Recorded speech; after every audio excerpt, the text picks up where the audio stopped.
Hello दोस्तों, स्वागत है आप सभी का अनदेखी दुनिया की अनसुनी कहानियों में। ठीक है, तो मैं हूँ नीलम। ठीक है, आज हमारा पहला मैं आपको ब्रॉडकास्ट सुनाने जा रही हूँ जो कि मेरी ही लाइफ से रिलेटेड है। एंड रिसेंटली मेरे साथ ये इंसिडेंट हुआ है एंड आई डोंट थिंक कि आपको बिलीव होगा, बट ट्रस्ट मी, आप बिलीव करके देखिए। मैं जानती हूँ कि उस टाइम मेरे ऊपर क्या बीती थी। तो चलिए स्टार्ट करते हैं आज के एक नए एपिसोड के साथ और नए एक्सपीरियंस के साथ, जो शायद ही कुछ ही लोग जाते होंगे और कुछ लोग तो उस जगह का नाम सुनते ही कांप जाते होंगे। मैं जाने वाली थी शमशान की काली के पास, महाकाली के पास। ठीक है, उनके मंदिर जो हमारे दिल्ली में है, बट मैं उसका नाम रिवील नहीं कर सकती, ना ही मैं करने वाली हूँ। ठीक है, वहाँ पे जाने के लिए मैं रेडी होती हूँ सुबह के 7 बजे, नहा धो के अच्छे से फ्रेश वगैरह होकर अपने रेडी होके निकलती हूँ। जस्ट मुझसे एक गलती हो जाती है जिसका मैंने सोचा नहीं था कि उस गलती का पछतावा मुझे ऐसे भोगना पड़ेगा। वो गलती ये होती है कि मैं अपने घर से परफ्यूम लगा के निकल जाती हूँ शमशान के लिए। तो अब आप सोच सकते हैं कि जब मैंने परफ्यूम लगाया होगा तो क्या हुआ होगा। जब मैं वहाँ पहुँचते पहुँचते मुझे बज गए वहाँ पे 8:30 के समय वहाँ पहुँची। वहाँ पे ज़्यादा दिन बढ़ चुका था, तो वहाँ पे डेड बॉडीज़ आने स्टार्ट हो चुकी थी। एंड मैंने वहाँ पे दर्शन किए। मैंने डेड बॉडीज़ पे ध्यान नहीं दिया। मैंने वहाँ दर्शन किए, अपना जो भी माता के सामने मेरी विनती थी वो रखी, जो भी गलतियाँ थी उनके लिए माफ़ी मांगी। वहाँ से जस्ट मैं निकल रही थी तो सडन होता ये है, मैंने पीछे ध्यान नहीं दिया होता है और मेरे पैर के नीचे एक नींबू आ जाता है। एंड आप समझ सकते हैं कि शमशान में किसी नींबू या किसी भी चीज़ के ऊपर पैर लग जाना कितनी बड़ी गलती हो सकती है। ये मेरी दूसरी गलती थी जो कि पहली वाली से ज़्यादा बड़ी थी, जो मैंने सोचा नहीं था कि मैं ऐसा कुछ करने वाली हूँ। हाँ, मुझे हिंट्स मिले थे कि मुझे थोड़ा सतर्क रहना है, बट मैंने अपने ऊपर पूरा ध्यान भी दिया। बट कहते हैं ना, जो होना होता है वो होके रहता है, चाहे जितना भी उसको रोकने की कोशिश कर लें। वहाँ से जैसे ही मेरा पैर उस नींबू पे लगता है, मेरा सर दर्द होना स्टार्ट हो जाता है, मेरा आई पेन होना स्टार्ट हो जाता है, हेड पेन होना स्टार्ट हो जाता है, बॉडी में भारीपन आ जाता है। तो ऐसे ही मैं अपने घर चली जाती हूँ। किसी को कुछ पता नहीं होता, मैंने घर में भी नहीं बताया होता, बिकॉज़ अगर मैं घर में बताती तो बहुत ज़्यादा मुझे डांट पड़ती और बहुत सी चीज़ें होती जो कि आगे के लिए मेरे लिए प्रॉब्लम खड़ी हो सकती थी। इसलिए मैंने वो सब चीज़ें घर में भी नहीं बताई। ऐसे ही कुछ दिन बीतते हैं। पहले दिन तो नॉर्मल गया, दूसरे दिन मेरी बॉडी हैवी होती चली गई। मैं ज़्यादा खाना खाने लग गई, जितना कि मेरी डाइट से बहुत ज़्यादा खाना खाने लग गई। मेरे घर वाले शॉक हो गए कि सडन ऐसा क्या हो गया है कि नीलम इतना ज़्यादा खाने लग गई है। बट उन्होंने भी ज़्यादा वो नहीं किया, उनको खुशी थी कि चलो डाइट बढ़ गई, अच्छी बात है। ऐसे कुछ दिन बीतते हैं। दूसरे दिन होता है कि मुझे बुखार चढ़ना स्टार्ट हो जाता है, और बुखार भी इतना कि मुझे मेडिसिन से कोई फ़र्क नहीं पड़ता है। 1% भी, जिसे कहते हैं ना कि मेडिसिन का फ़र्क पड़ना, जिससे मेरा हल्का भी बुखार कम हो जाए, कुछ फ़र्क नहीं पड़ता है। हॉस्पिटल्स में जाती हूँ, चेक करवाती हूँ, चेकअप्स करवाए मैंने अपने, कुछ भी नहीं आया, सब नॉर्मल। एंड जो थर्ड डे होता है वो मेरे लिए बहुत ज़्यादा भारी होता है, जो कि आज तक मेरे साथ कभी मेरी लाइफ में हुआ भी नहीं। थर्ड डे होता ये है कि मेरा बुखार तो नॉर्मली था ही, एंड सडन मुझे मेरा स्टमक पेन स्टार्ट हो जाता है। मुझे मैं वॉशरूम जाती हूँ तो उसमें ब्लड आना स्टार्ट हो जाता है, वॉमिट होने लगती है जिसमें ब्लड आना स्टार्ट हो जाता है, जिसे देख के मेरे घर वाले हद से ज़्यादा शॉक हो गए थे। मैंने भी इमेजिन नहीं किया था कि ऐसा भी कुछ हो सकता है। बट जब मेरे एक दोस्त हैं, ठीक है, उनको मैंने बताया, उनके साथ अपनी प्रॉब्लम मैंने शेयर की। एंड टू बी ऑनेस्ट, मुझे नहीं पता था कि इस बारे में कि मेरे दोस्त भी ऐसी कुछ चीज़ें को हैंडल कर लेते हैं।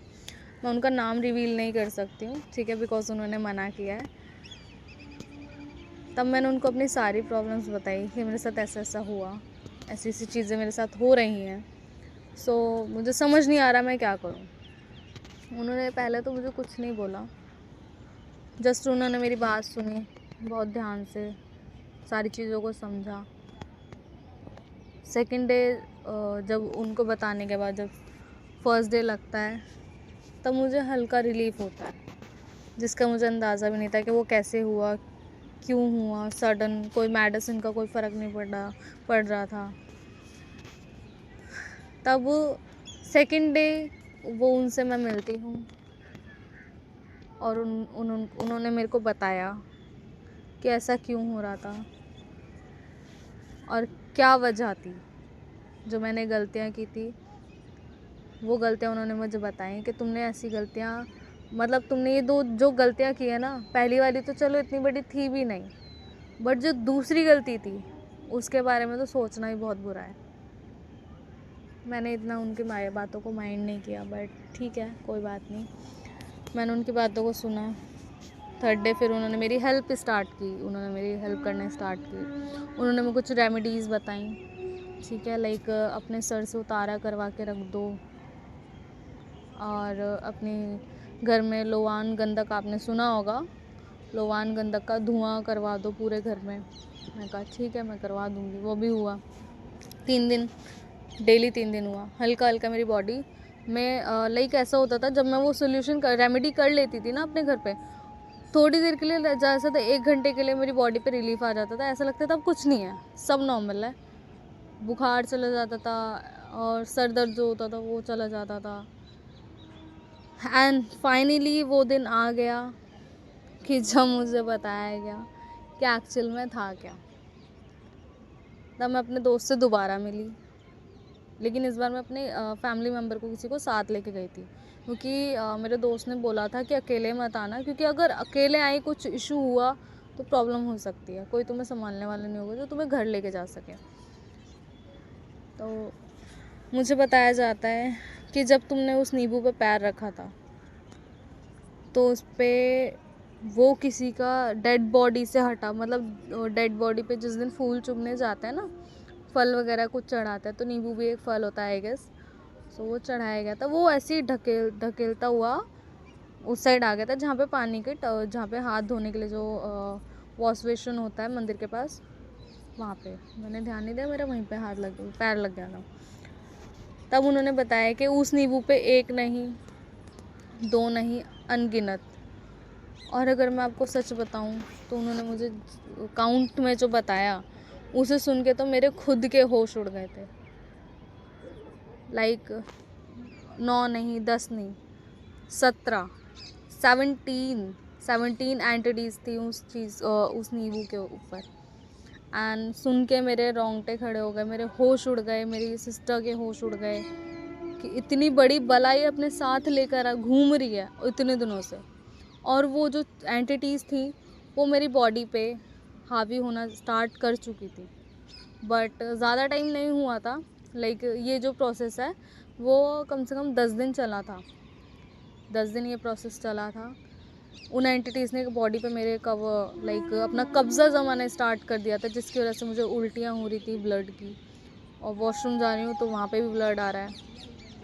बट मेरे फ्रेंड ने फिर सोल्यूशन किया, कुछ रेमेडीज़ उन्होंने उसी टाइम की, और फिर मुझसे एक वचन भी धरवाया, जो कि वो वचन मैं बता नहीं सकती हूँ, बट थैंक्स टू हिम कि उनकी वजह से अगर मैं अभी जिस हालत में आप मेरे को देख रहे हो तो सिर्फ उनकी वजह से हूँ। अगर वो ना होते तो आई स्वेयर मैं कसम से आज इस हालत में तो बिल्कुल नहीं होती जिस हालत में अभी मैं वीडियो शूट कर रही हूँ, आप लोगों तक ये आपको अवेयर करने के लिए, ताकि आप लोग भी ऐसी गलतियाँ कभी ना करें और इस वीडियो को देखकर आप लोगों को कुछ सीख मिले।